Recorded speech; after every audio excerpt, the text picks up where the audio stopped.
Ce sera le match de relance pour le Style national de Guinée qui devrait le remporter pour signer son retour dans la course. Une deuxième défaite consécutive mettra les hommes de Luis Fernandez dans une situation embarrassante. Mais la rencontre s'annonce difficile compte tenu des absences enregistrées au stage de préparation qui s'est déroulé du côté de l'Afrique du Sud. Donc l'équipe guinéenne est handicapée.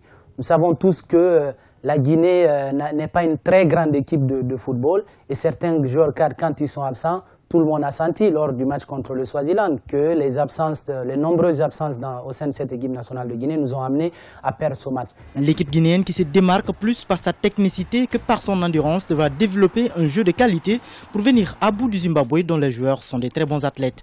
Une victoire à cette rencontre va permettre au Style national de mieux se relancer et reprendre confiance pour les prochaines rencontres.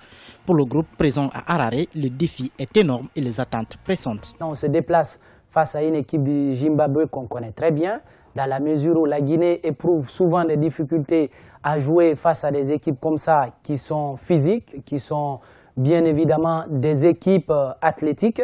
Et malheureusement, quand la Guinée joue face à ces équipes-là, elle éprouve souvent des difficultés. Parce que la Guinée est une équipe joueuse qui aime avoir de l'espace pour produire du jeu. Et malheureusement, c'est des équipes qui ne vous donnent pas la possibilité de produire votre football. Ce match est décisif pour la deuxième journée des éliminatoires de la Coupe d'Afrique des Nations Gabon 2017. Les Guinéens ont mal entamé ces phases éliminatoires.